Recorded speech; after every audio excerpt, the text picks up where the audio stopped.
Hello, my name is Derryl Vincent Toga. Good morning, good afternoon, or good evening. This is my submission for the final exam of the course Introduction to International Political Economy. My lecturer is Ms. Paramita Ningrum, and the topic I have chosen for the final exam is global expansion and multinational companies. So first of all, the learning outcomes for this course are the first one, knowledge, is that I can identify the history of the development of the international trade during the golden age until the 21st centuries and the growing of international business activities. For the comprehension, the second outcome is that I can illustrate the government's international trade and business policies and their influence on the global economy.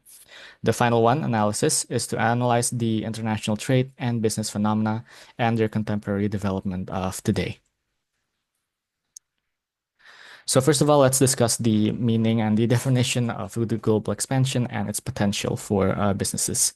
So first of all, the global expansion is defined as the opening of a corporation's new branch overseas, potentially achieving global standardization of products aided by improvements from local markets. So the stage of modern globalization, especially today, leads scholars and experts to believe that corporations must expand transnationally. This is especially true for the larger corporations. So, what are just some reasons for global expansion? Gupta and Govindarajan believe that several reasons for going global include the growth imperative, which is incentivizing corporations to look for fresh markets and new opportunities. Now, usually these new opportunities can be most commonly found in more developing countries. Now, opening a transnational branch may also help support efforts in another region. So let's say in the automotive industry, the production as well as the research, let's say it happens in Europe, in Germany, let's say, in the home region of that company. Now, if that company opens another branch more focused on selling the product in, let's say, Asia, that would help fund efforts in Europe. Also, international expansion may lead to innovations based on adapting to the different cultures or environment. Next is the global expansion and growth. Now, many scholars have concluded that global expansion have accelerated the growth of economies and international trade.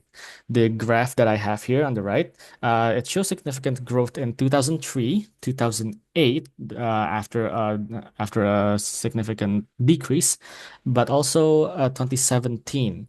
Furthermore, there's an economic growth of estimated to be around 50% despite the COVID-19 pandemic.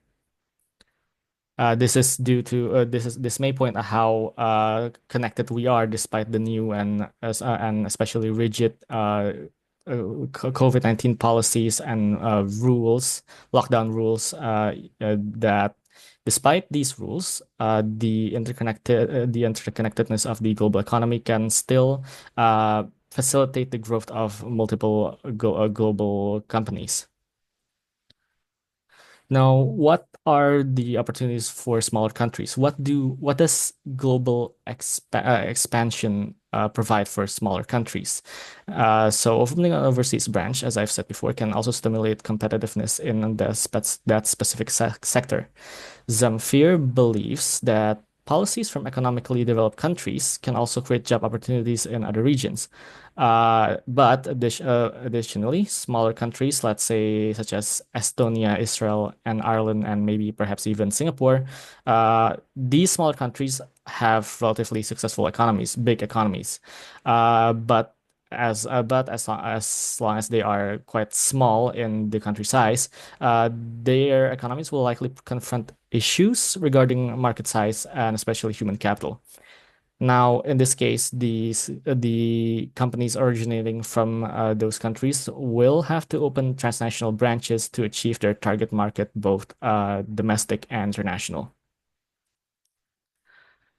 Now, additionally, Narula and Dunning believe that multinational corporations have adapted well to the changes and innovations brought by globalization and foreign expansion of corporations. but they have found inconclusive evidences pointing to how this affects the growth of industries domestically. So what this means is that they haven't found any connection that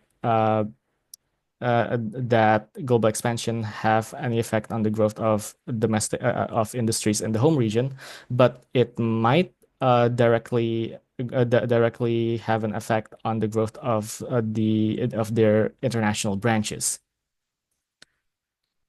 Now, moreover, some scholars list several factors that may impact the efforts to go international. These factors include product diversity, the size of the company, and the experience of the company, and it can also add to the challenges of multinational expansion. But despite these factors, a contractor concluded that expanding internationally can also reduce company risks. So, for example, many multinational companies confront a less volatile global economy, seeing as these companies did not suffer the long-term effects of the 2008 and 2009 recession. The presence of many branches in an international company might lead to the company, let's say, like I said before, global recessions starts, economic crisis happens. They are not only present in one economic side of the globe.